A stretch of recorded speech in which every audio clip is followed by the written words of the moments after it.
An balima kunnafoni cakɛlaw bɔlɔlɔ matrafabaw n'o ye internet ye aw ni ɲantuma aw bisimila maliweb.net ka don kibaru kɛnɛ kan. Teta maa bilasira ni mɔgɔlankolon kana bɛn ubiyɛn ni kafiri dɔ kana na bɛn Allah ayiwa ni tɛ baasi ye an bɛ bɛɛ lajɛlen fo ni ka bɛɛ barikada ayiwa ka yira k'a fɔ nin an sigilen don kibaru kɛnɛ kan bɛnkɛw don dɛ kunnafoni gonima a sanuma a sɛnsɛnnen k'a di maaw lafiyalen ba ma Bamada o kɛnɛ de don kosɛbɛ o la an kɛlen kɔ ka jama fari foni Bamada yan'an ka jigin palan kɔnɔ an tɛna nin ko in bila dagajan da la dɛ sabu waati in bɛ ka taraki ka taa e k'i ta kɛ ɲininkali kolo gɛlɛn n ko ne n'an ta kɛ jaabi surumani ni nɛmɛni Wulibali Usumani Kante bɛ se k'a faamu cogo Barcelone n'a y'i to Barcelone dɔrɔn a bɛ se ka taa Barça ka match bɛɛ suit a t'o fɛ n'i ma to dun Usu tɛ taa Barça match lajɛ a ja t'a filɛ a si bɛɛ kɔnɔ a t'a filɛ Ala kana to a k'a filɛ n'i kɔni ma to dun Usu tɛ taa Barça a t'a filɛ sa bɛnkɛ k'a t'a filɛ Usu ye hala Madrid a t'a filɛ bɛnkɛ ayiwa ne ko kibaruya gonima jumɛn b'i bolo bi a kalama wa bagi i n'a fɔ min ka di président Isa Dado Sila ye wa tigi Mamada naam den wolo ka gɛlɛn nka ni Ala y'i sɔn den na ko wɛrɛ ka gɛlɛn ni o ye i kabako e ye den wolo e b'o ko gɛlɛn in na wa e b'o kɛ wa bɛnkɛ ko den wolo ka gɛlɛn Mamada nka den sɔrɔlen kɔ Ala fɛ fɛn wɛrɛ ka gɛlɛn ni o ye aya i t'a dɔn i t'i ba fana ɲininka ayi bɛnkɛ ne kɔni tɛ nin dɔn den wolo ka gɛlɛn nka den wololen kɔ fɛn yɛrɛ ka gɛlɛn ni den wolo kojugu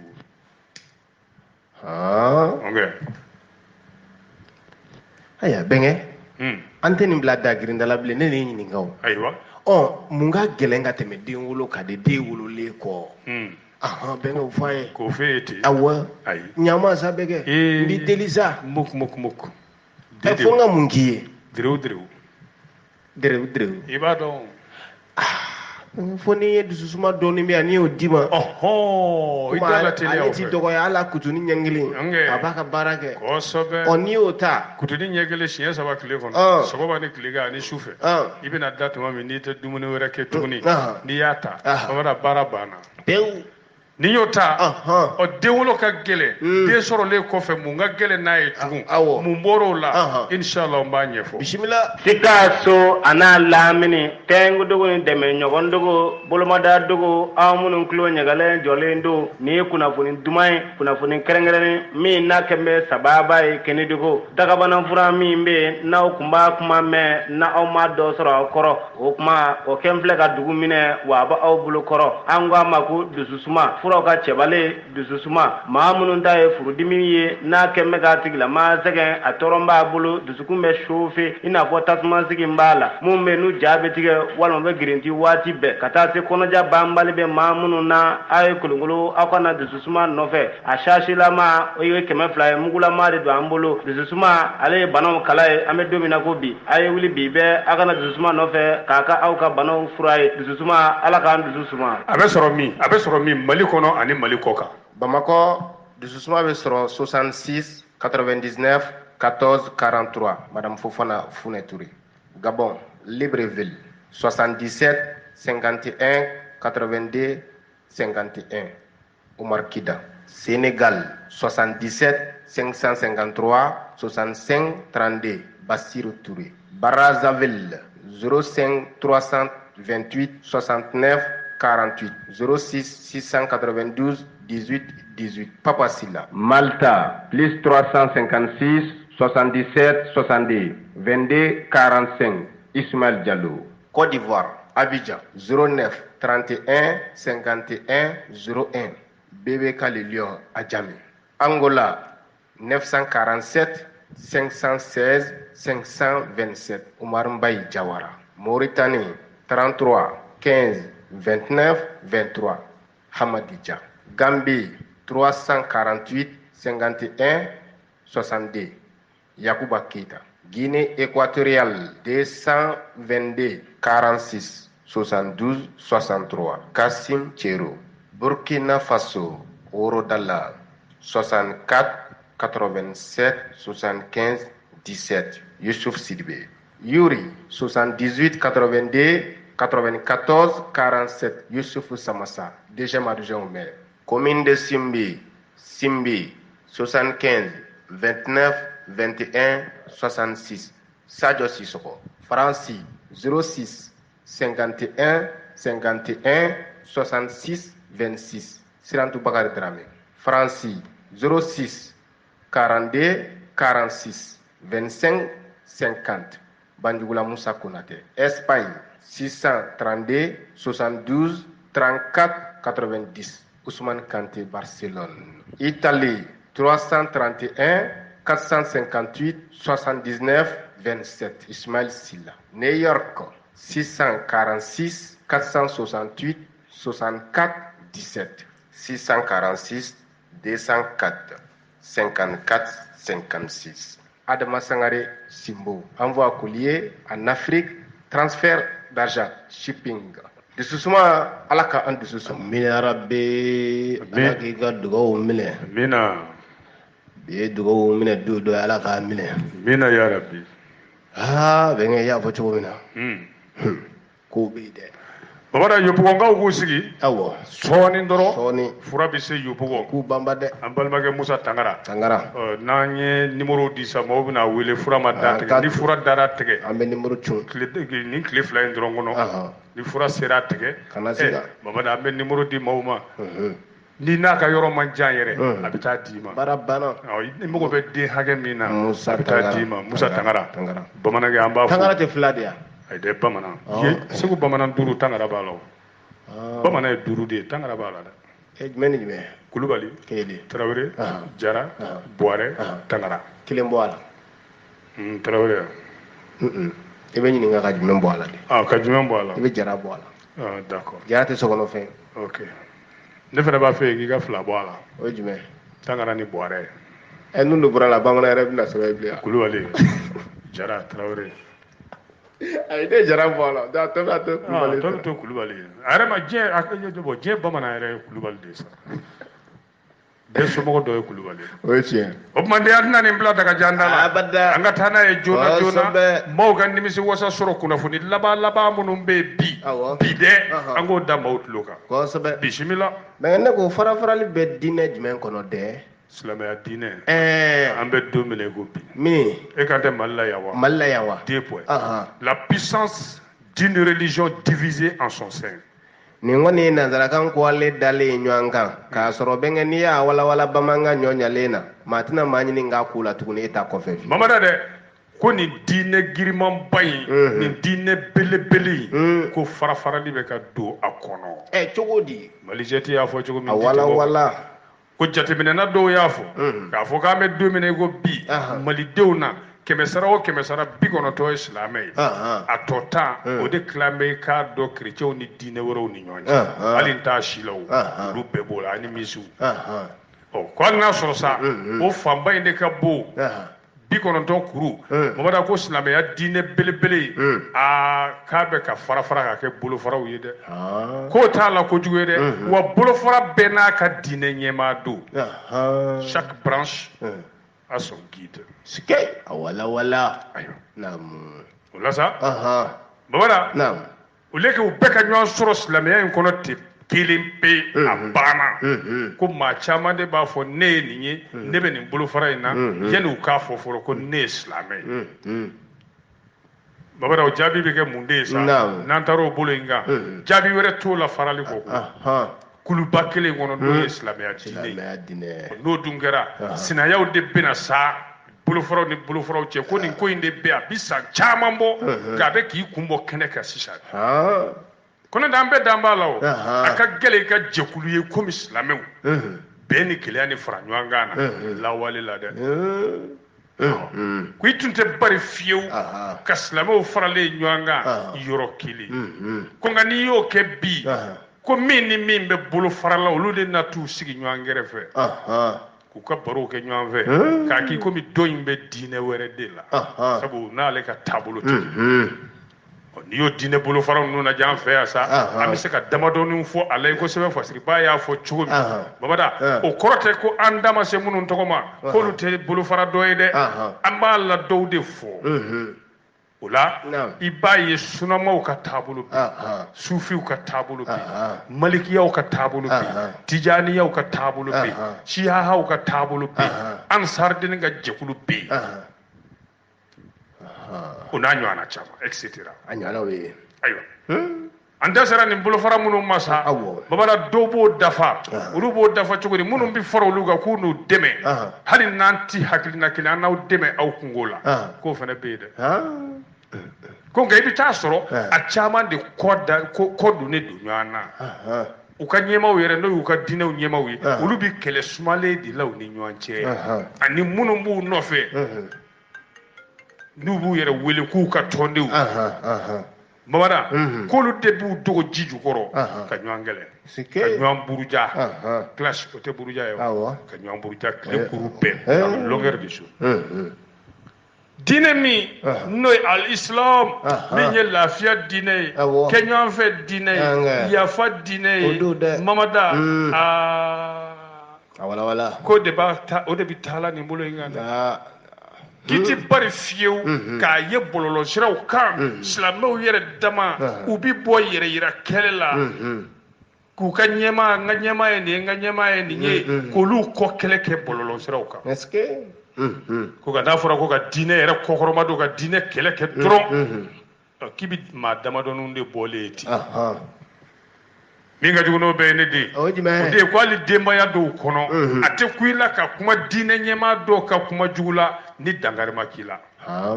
ka dɔw dan b'u ka ɲɛmaa la ka tɛmɛ hali ala kan ne ka kuma tɛ dɛ c'est pas facile Allah. Dans certaines familles, il est impossible de mal parler d'un guide spirituel sans qu'on te blesse, car ils ont plus confiance en leur guide qu'à leur Dieu. Ayiwa ne de o bɛna n'an ye ɲininkali jumɛn na sa yɔrɔ wurayɛlɛ fɛn b'a bɛɛ de fɔ a bɛɛ walawala an m'a sɛbɛ an t'a sɛbɛ cogo ko nin farafarali walima nin ɲagami ɲagami nin babada ko yala nin ye ko ɲuman ye silamɛya ma wa ɲininkali gɛlɛn jaabi gɛlɛnmani sɛbɛn fasiriba ko ko silamɛw bɛɛ lajɛlen jamana kelen kɔnɔ olu de tɛ kuma ɲɔgɔn fɛ k'a dɔw tɛ seli hali misiri kelen na a dɔw tɛ seli hali ɛri kelen a dɔw ka misiri wele cogo yɛrɛ tɛ kelen ye a dɔw ka sun don cogo tɛ kelen ye ko b'a jira k'a fɔ ko dɛnɛn bɛ ka pɛrɛn silamɛw ni ɲɔgɔn cɛ dɛ koko bɛ ka pɛrɛn dɛ ko yala o tuma la an bɛ ka ala bato de kɛ wa walima an bɛ ka maa bato de kɛ ɲininkali gɛlɛn ayiwa o diinɛ ɲɛmaa ninnu ko tuma olu ye ala jɔyɔrɔ de ta dusukun na wa ayiwa ɲininkali gɛlɛn ko n'o tɛ an bɛ seli sɔgɔma an bɛ seli fana an bɛ seli wula ni su babada dusukun tɛ ɲɔgɔn fɛ an bɛ juguman de ta k'a ŋaniya ni ɲɔgɔn ye an bɛ ɲɔgɔn lamaloya an bɛ sigiɲɔgɔnw lamaloya balimaw ni balimakɛw ni balimamusow lamaloyaliw bɛ bɔ a la ko ka d'a kan karisa bɛ nin bolofara in kan karisa bɛ nin tigi kɔ ko denbayatigi dɔw yɛrɛ u bɛ baw den na parce que den banna ka tugu olu ka diinɛ ɲɛmaa kɔ ko denbaya dɔw bɛ ban k'u denmuso di furu la ka d'a kan cɛ min bɔra a nɔfɛ u n'o tɛ bolofara kelen kan ko ka sɔrɔ silamɛya b'o kɔn dɛ silamɛya b'o kɔn dɛ o yɔrɔnin tɛ kuranɛ kɔnɔ nka o furu yɔrɔ o dadɔnnen don o cogow dɔnnen don e ka suratul nisa'i ta bani o tɛ gafe kɔnɔ silamɛkɛ i bɛ kafiri kɛ denmuso furu baraji yɛrɛ b'o la k'a latubi ten awɔ i bɛ se k'a layɛlɛma k'a don i ka diinɛ na nka silamɛkɛ k'i denmuso furu kafiri ma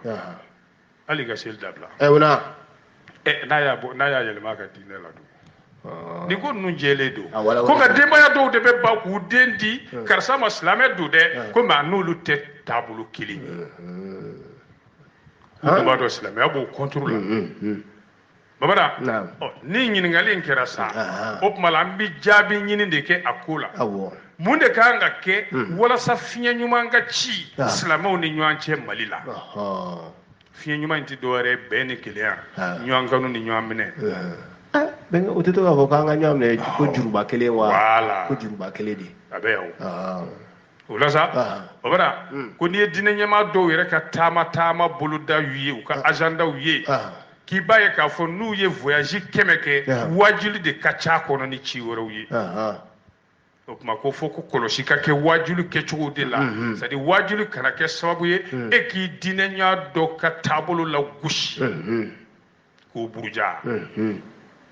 i kan k'i ka wajuli kɛ di a bɛ se ka na ni kanu ye silamɛw ni ɲɔgɔn cɛ cogo min a bɛ se ka na ni bonya ni karama ye an ni ɲɔgɔn cɛ cogo min a bɛ se ka na ni yafa ye an ni ɲɔgɔn cɛ cogo min cɛ ani muso n'an bɛɛ ko an ye silamɛ ye ko sabu an bɛɛ ye adamaden ye an bɛɛ ye balimamaw ye an bɛɛ ye sinjiw ye wa an bɛɛ b'o diinɛ kelen de la n'o ye al-islam n'o de sɛbɛn fasiriba ko k'o de kɔrɔ sa wajuliw kan ka taa o sira in de fɛ silamɛya kɔnɔ wajulu kan k'i lasama mamada silamɛya ɲɛfɔcogow de kan ko walasa silamɛw k'a dɔn ko u kelen tɛ diinɛ ye dɛ wajuliw kan ka taa hali diinɛ wɛrɛw bonya kan n ti fɛn dɔ la nka n t'a dɔgɔya n t'a lagosi o fana bɛ kuranɛ kɔnɔ a b'a kɔnɔ i y'a faamu n y'a faamu kana karisa ka taabolo lagosi k'i n'a ti taabolo kelen ko diinɛw kan ka ɲɔgɔn bonya sabu e b'o diinɛ in na gosi aw ka kɛcogo di aw ka bato cogow de ti kelen nka e ko ala ye kelen ye a fana ko ala ye kelen ye ka n'a lagosi ko tuma ala de bɛ se ka kiiri tigɛ aw ni ɲɔgɔn cɛ ka tiɲɛ di tiɲɛtigi ma jɔ don ka jo di jotigi ma ka jalaki di jalakitigi ma de ko farafara bɛ tɔnba min kɔnɔ a fano k'a ja dunbiya ale ka fasiri don malizeri kɔnɔ bɛnkɛ ne ko taabolo ko min filɛ nin ye sisan ka ala kira Mamadu to balo la kisi taabolo nin fana tun b'a a ka sahabaw ni ɲɔgɔn cɛ ten aya fo n'a ye kuranɛ a ka sahabaw ninnu ye nin ye ninnu ye nin ninnu ye nin o tun bɛ ten wa kuranɛ tigiw u kan k'u hakili jagabɔ o de kan ne ko nin ko in nana tuma jumɛn bolofara cayara kuma jumɛn a kan ka jateminɛ tɛ kira ka taa na silamɛya ye kelen de ye silamɛ bɛɛ bɛ fa la bɛɛ bɛ ba la nka ko ninnu caman nana kɔsana kow la komi an tɛ wajuli kɛnɛ kan an tɛ karamɔgɔ ye an tɛ kuranɛtigi ye n ye jɔn nɔgɔleni ye jɔn jasilenin an sɔnnen don ala maa fɛnɛ k'i ba i yɛrɛ babada walahi waso tɛ dabaya tɛ ne loran b'a dɔn ne ni ala ka di awɔ ne b'o santi n yɛrɛ la wala bɛnkɛ o don parce que ala ɲɛsiran ye kɛnɛkan da tɛ o dusukun baaraw don ala b'a dɔn ne bi n ba ko dama min ma ale ɲɛsiran ye ɲɛ k'a fɔ ne ka diinɛ in tɛ sɔn nin ma ne ka ala tɛ sɔn nin ma ala b'o dɔn a banna o de baraji ka bon maaw ɲɛkɔrɔ n tɛ sɔn nin ma kiriri i tila k'i den ka t'o kɛ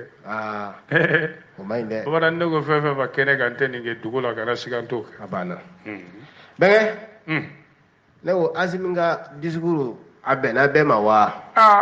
n k'o ɲininkali in de bɛ yan e kan tɛ discours d'Asimu ma wa 2 points Asma CFP regrette un message sans précision RPM voit un texte porteur d'espoir nin kɔni ye nanzarakan ko ale dalen a fɔ an ye bamanankan na de bɛn ka faamu an ka fanga farancɛ fanga ɲɛma Asimu Goyita a ma i k'a dɔn a ka fanga tali sayɛlɛma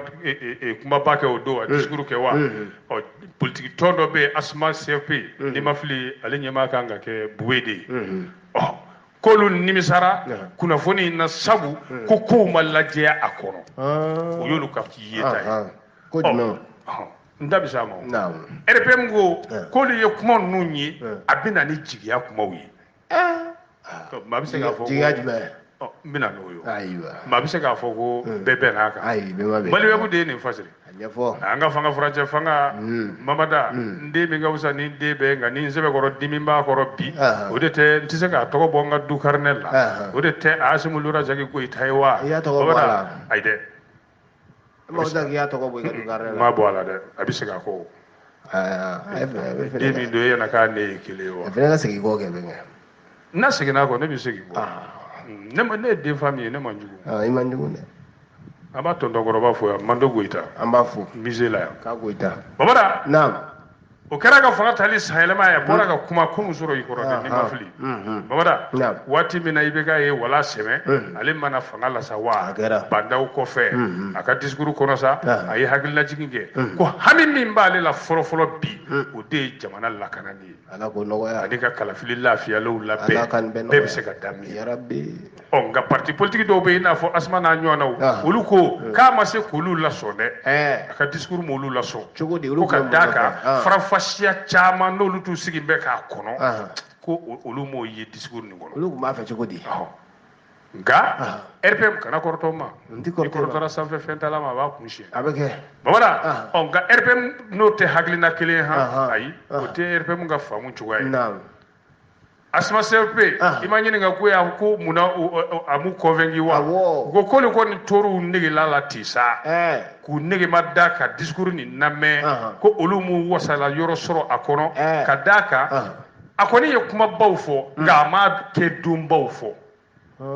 les grandes dates kɛrɛnkɛrɛnnenya la kalafili datu k'a da ma se o ma parti in denmisɛnninw ka ɲɛmaa de ye nin kuma fɔ dɛ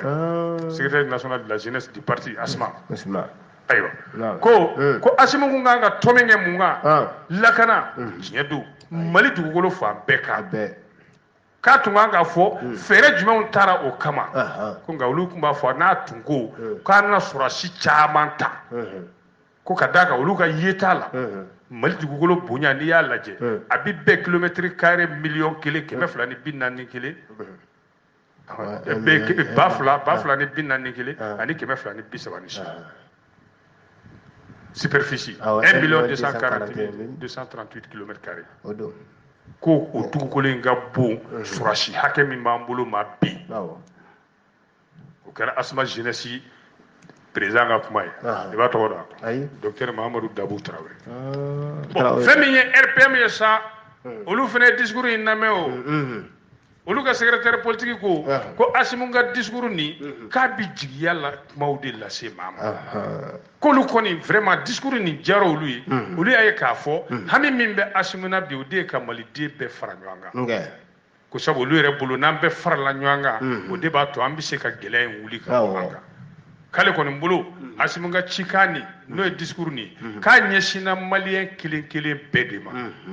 secrétaire politique RPM i b'a dɔn o ye jɔn Boubacar Touré Bois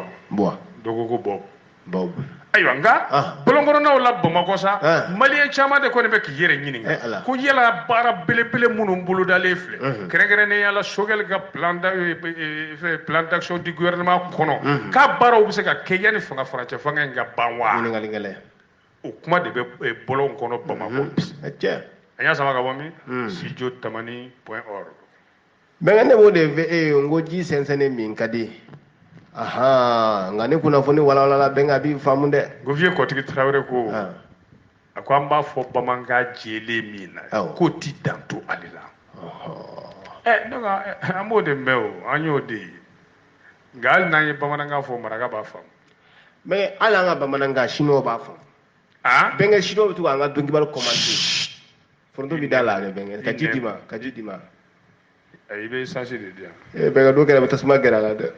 bon i y'a ye e bɛ se ka fisaya ni Asimu ye ne bolo wa hali Umaru Kida ka fisa ni n kɔni fa ma dɔw photo ma mais ka fisa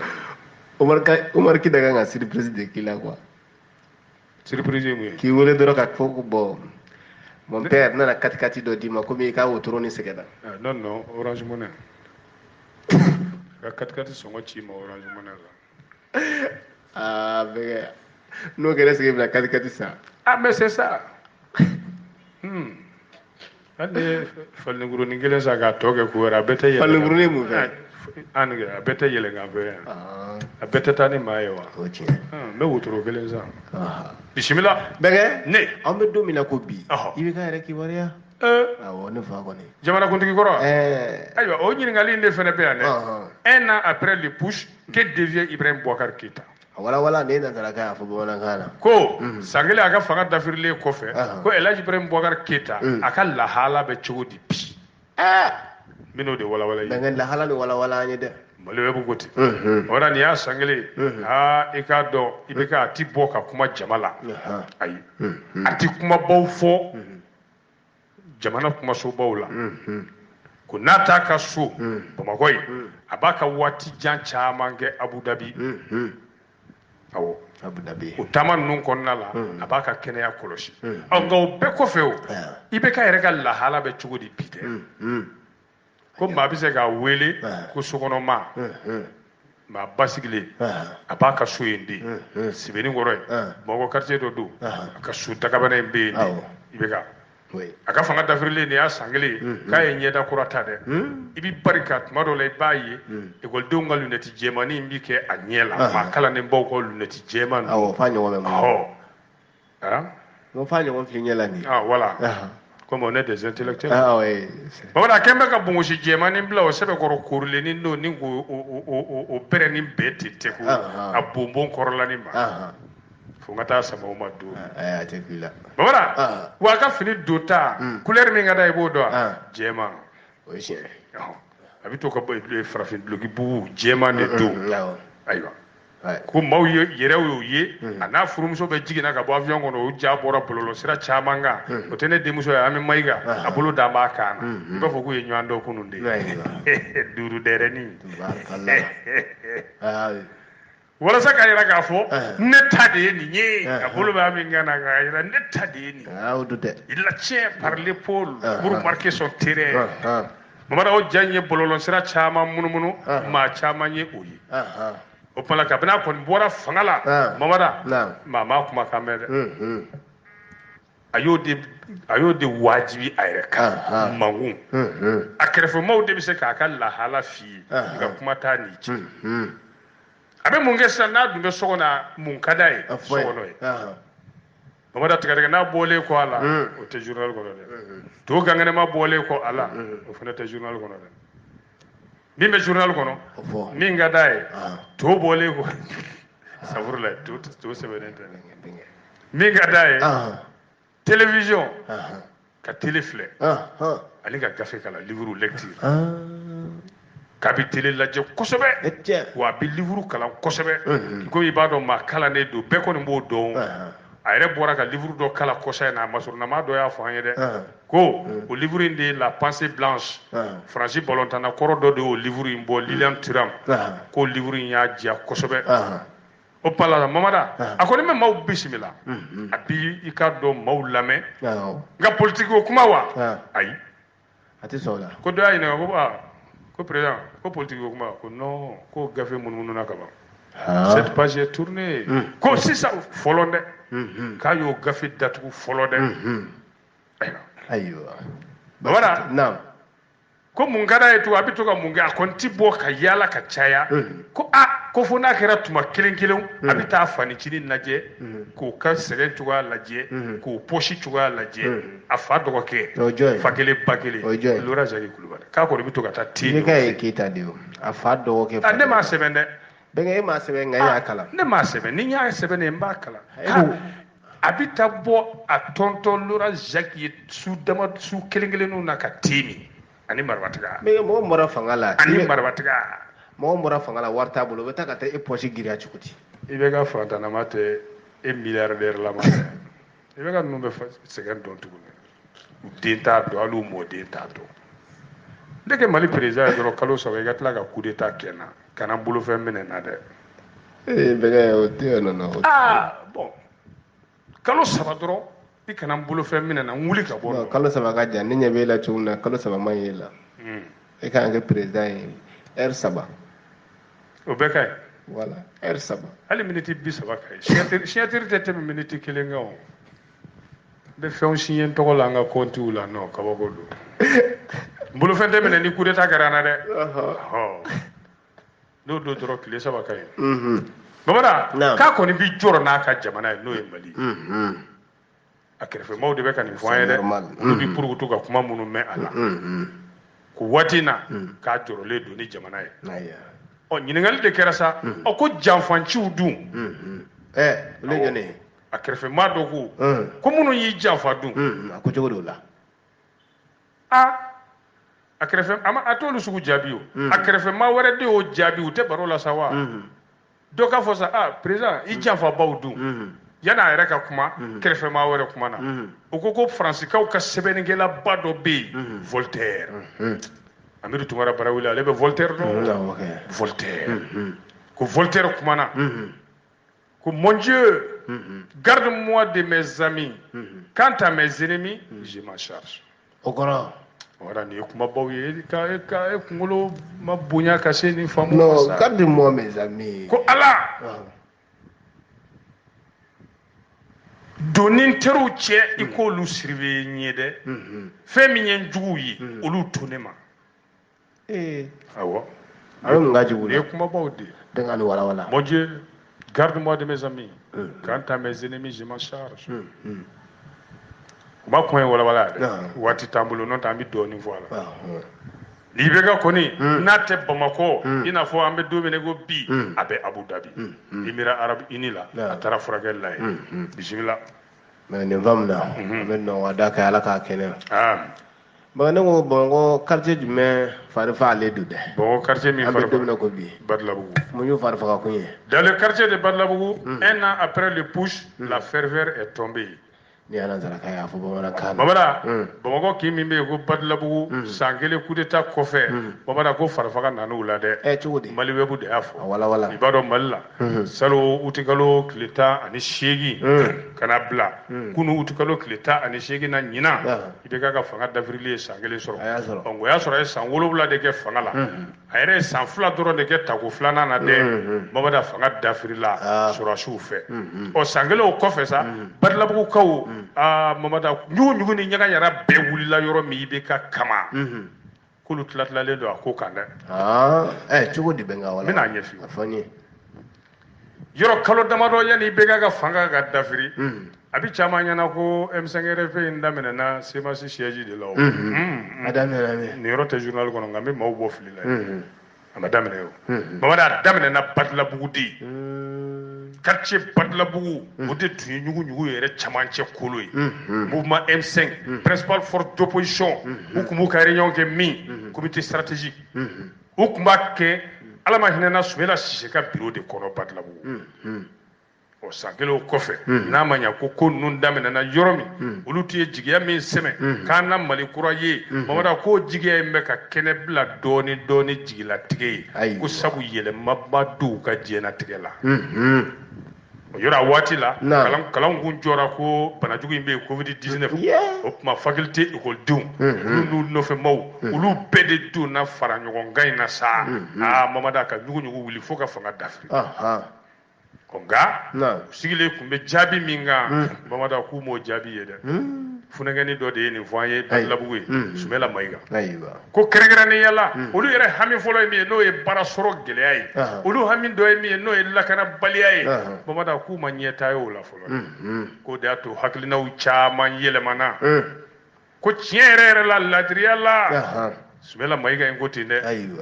a ko ale ma da la ni yɛlɛmaba kɛra Mali situation na k'ale ma da la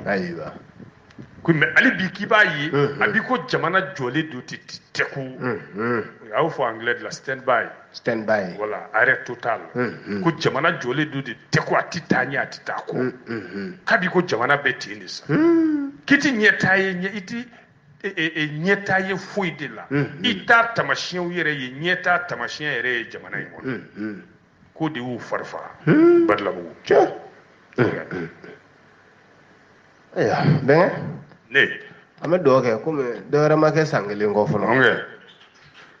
hɛrɛ kow mana gɛlɛya kuma dɔw la san kelen nɔ bɔli yelen joona bɛnkɛ maa min bɛ yeli ba kɛ a ma nɔgɔn dɛ dɔ fara nin tɛ journal kɔnɔ ayi dɔ fara transition kundama kan prolongation ne ma baasi y'a la komi ni kalafili kɛra ka bɛn a don ma a bɛ transition maaw ka laadiriya ko fɔ u y'u dalakan na tilen o fana bɛ se ka kɛ mais dɔ fara a kan fo tuma jumɛn hakɛ joli ka fara a kan a fɔ ko kelen n'o hakɛ in dafara k'an to nin cogoya kelen in na an b'a kɛ cogo di a bɛ kɛ cogo di o de bɛ ka ne jɔ o de ye ɲininkali bɛnkɛ ne jɔrɔ ko ye o de bɛ min f'i ye fanga ka di bila joona ma dɛ mais ni miri ka dala ka de ka ladiriya la ala ka hinɛ Musa Tarawele la Musa Tarawele nalen n k'a ko de ko retour à une vie constitutionnelle normale joona joona a ye san 23 de kɛ o de y'a joona laban parti unique k'a sɔrɔ il avait parlé de retour à une vie constitutionnelle normale maa caman tarabasoro o kɔnɔna na dɛ mɔra ni fanga jari kunfɛ cogo dɔ la a bila man di dɛ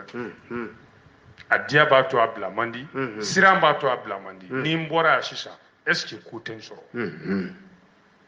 n'o tɛ a continueli o élection kɛra ka bɛn a date ma baasi t'a si la baasi min b'a la ni élection ninnu kɛra ka bɛn a date ma Mamadu a tɛ kɛ ko ɲuman ye ne de b'o f'i ye n bɛ Mali dɔn kojugu wa faamaw fɛn fɛn bɛ n ka journal lamɛn u b'a dɔn b'u dɔw bɛ dɔn n'an y'a kɛ sa a bɛ se ka kɛ a kan ka kɛ parce que an y'a bɔ an hɔrɔnda la marifama t'an kama foyi a bɛ se ka kɛ mais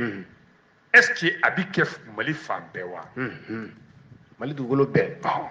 est-ce que maliyɛn bɛɛ bɛna kala fili wa awɔ ɲininkali gɛlɛn hali n'a ka d'u ye bon olu ka kuru bɛ kɛ cogo di parce que kalafili tɛmɛna an y'a ye u ko kala filila pourcentage dɔw dira yɔrɔ dɔw la élection ma kɛ yen Moti mara la bon donc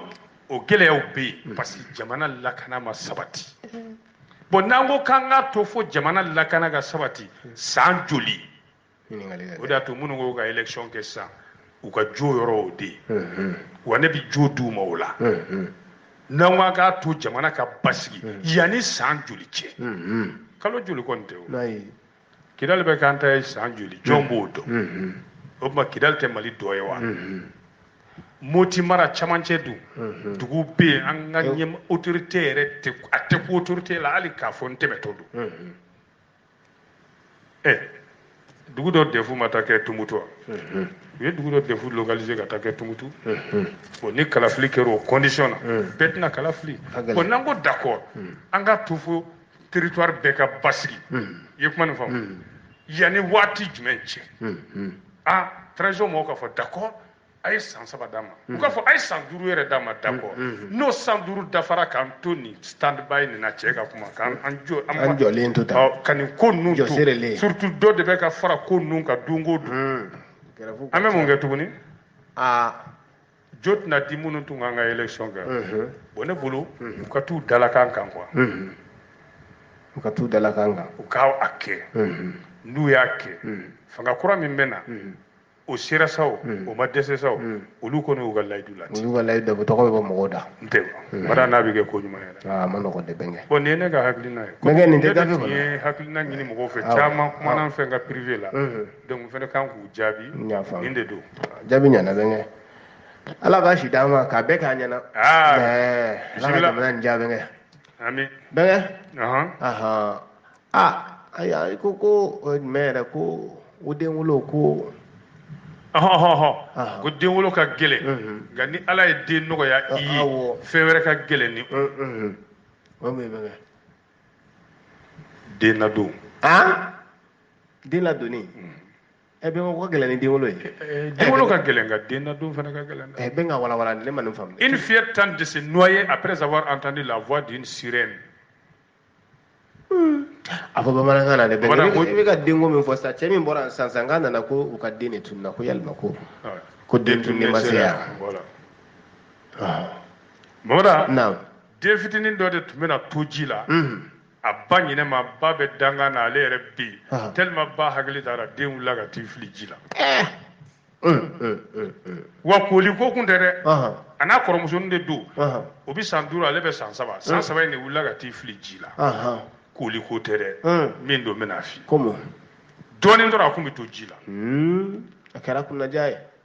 muso 2 kelen n'a den ma taa dɛ min n'a den 2 taara kɔ la mɔgɔ wɛrɛ olu de tan fila kɛ k'u sigi gere sanfɛ baro la ka ni mɛlɛkɛnin 2 to jida ala mɛlɛkɛnin u sigilen de tora jida la Mamada ninnu kɔni bɛ baro mugumugu la u bɛ foto yiraw la ɲɔgɔn na whatsapp ni fɛnw ka ye Mamada ka ɲina den ninnu téléphone y'a hakili bɔ ko caman kɔ u tor'o la terimuso in dɛ min den tɛ u ye dɛ denba yɛrɛ ko tɛ ko ale kɔni ale t'a dɔn ko fiɲɛ wulila yɛrɛ u kɔ donnen don den ninnu na nka dɔ in kɛrɛ donnen don o de ye fɛn dɔ mankan bɛ ji la ten bucu wa bɛɛ dun b'a dɔn ko a yɔrɔ kɔda in man ɲi ale mankan bɛ ji la bucu k'i kɛrɛ jɛngɛ dɔrɔn a ɲɛ b'a la muso den fitinin y'i fili ji la ale ko i den y'i fili ji la ko han girigirigiri dayi u k'i ji la bucu ka nɔɔni daminɛ den nɔfɛ sa k'a sɔrɔ den bɛ ɲini ka tu ji la yɛrɛ komansera ka ji min nka u y'a labɔ a kɛra kunnaja ye u y'a labɔ a tɔ kɛra cogo di ka taa n'a ye joona u ka sigida kɛnɛya tigilamaw fɛ yen ayiwa olu ye den kɔnɔ bisibisa ka ji bɔ a kɔrɔ a nana tiso ayiwa tile sabaw kɔfɛ ani terimuso in bɛ to ka taa den lajɛ terimuso in taara lajɛ ni den ye dɔgɔtɔrɔso la k'a fari bɛ k'a wusara den kun bɛ kuma o a tun bɛ kuma awɔ terimuso ko munna e y'i fili ji la ka den ko mama kɔ donnen ko ba faro de ye ale wele o de ye sirɛni ko sirɛni ye ale wele k'ale ka na k'ale tun bɛ taa ale sirɛni de nɔfɛ ko wa bɛɛ dun b'a dɔn yɔrɔ in ye faro ma yɔrɔ de e bɛ se ka sigi ka ɲinɛ i den fitinin fila kɔ jida la a ka kɛ n kɔni telefɔni fila la k'a ko faro de y'ale wele au dire de plusieurs témoins, elle aurait entendu la voix d'une sirène à travers les eaux lui demandant de venir la rejoindre. Il fait un fracas. Ko de a to ale taara nɔfɛ. Den ka tila k'a fɔ ba ye ko maman garde-moi d'aller à cette rivière. Ko maman n kɔlɔsi n kana se jida in na n'o tɛ n bɛ taa faro ka wele lamɛn. A tɛ taa ye tuguni ayi bɛ n ka tɛ taa ye tuguni. hali baba tara laban de simbi a ti sɔn ka taa ye tuguni bɛnkɛ delila ka faro ya faro ayi ok d'accord non n tɛ nkalon tigɛ o ayi bon comme ne bɛ k'i ɲininka de n'a sɔrɔ i ma deli ka n tun b'a ɲɛ f'i ye quoi ne ye nkalon kelen min tigɛ n si kɔnɔ dɔrɔn don la kɔni hakili b'a la n delila k'a fɔ n ko Adama Sisɔkɔ ye 1,150,000 ani 660 ci ma Orange fɛ o y'a sɔrɔ Orange dan yɛrɛ tun ye 1,500,000 o tɛ nkalon jugu ye nkalon don dɛ n ko tɛ nkalon jugu ye mais ni chiffre lajɛ kɛ c'était 1,500,000 mais ne ye 300,000 fara a kan nkalon o 300,000 nkalon ye jɔko fila b'o yafa Mamada Orange juru tɛ to maa la bɛn ka jɔko fila tɛ yafa Orange kɔni n'i ye nkalon tigɛ Orange la bɛn jɔko fila tɛ se k'a yafa sa bon n y'a kɛ jɔko 4 bon ne de b'a minɛ a ti yafa bon n y'a kɛ subanseli ne de b'a minɛ o t'a yafa Mamada n y'a nkalon juru sara ni hijila taga ye ka taa ɲɛ da Ala ka soba in Ala k'o nɔgɔya den ka fila bɛ balo bɛ kuma de la e bɛ se ka ne kuru wa n y'a sara ni hijila taga ye o y'a bannen hiji baraji Arafa kulu baraji o bɛ se ka jurumu bɛɛ yafa a bɛ bɛɛ lajɛlen bɛnkɛ n'Ala y'i wele hiji la ka ban a sɔnna i ka jurumu yafali ma koyi Mamada ko hali bi den wolomusow k'u hakili to denw na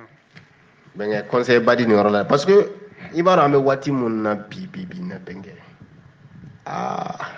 den k'i occupé den na bɛn ko baarakɛlaw n'o ye servantiw de bɛ ka den caman lamɔ sisan ani kɔrɔkɛ bɛ ka dɔgɔnin lamɔ o de tubabu jamana na malgré que labɛn bɛɛ sabatilen don denmisɛnninw kama tubabu kɛlen bɛ ka den ka sécurité garantie n'a fa n'a ba ye n'i ye den tɛgɛ fara i den ɲɛ kan hali ni den tununna siɲɛ 2 dɔrɔn b'a minɛ la i ka se tɛ se ka voilà e tɛ se ka den lamɔ cɛ o cɛ delila k'i den bugɔ siɲɛ 1 i t'i kɛ président ye farajɛ jamana na cɛ o cɛ ye tɛgɛ ɲɛ 1 bɔ i muso la i t'i kɛ président ye tubabu jamana na Mamada den ye fɛnba de ye bon surtout e yɛrɛ ni ne ka cas ka gɛlɛn cogo min maaw kana nin filɛ ko wariko fa bɛ na ou bien ko yɛlɛko don n bɛ ka sɛbɛ de fɔ dɛ Mamada diɲɛ don o don an bɛ bɔ k'a ɲini an sen kan de kalo sara t'anw ye moi en tant que directeur de radio je ne suis pas salarié sara tɛ ne ni radio tigi cɛ sara tɛ e Mamada ni radio tigi don o don an b'a ɲini an sen kan an bɛ bɔ ka aw minnu to so kɔnɔ ka denmisɛnninw to aw bolo yen n'aw m'aw janto olu la a bɛ kɛ cogo a tɛ kɛ hami fila y'an ma i bɛ dugu kɔnɔ i bɛ jɔrɔ la dayirimɛ ɲini na i bɛ jɔrɔ la n denw bɛ cogo di ale yɛrɛ bɛ cogo di n ko so fɛn min yɛrɛ ka go e m'a dɔn samiya fɛ an fɛ Sikaso yan den caman bɛ bi wuluwulu kɔnɔ denw bɛ taa ji fɛ ani dingɛw kɔnɔ mais i b'a dɔn min yɛrɛ ka jugu dutigiya muso k'a wele k'a to baarakɛyɔrɔ la ko den tununna k'a bɔra depuis sɔgɔma k'a ma ye ou bien depuis à telle heure Allahu akbar benga o ka go dutigi be ala ka dutigi be kiso ni message we ni appel ni awo allo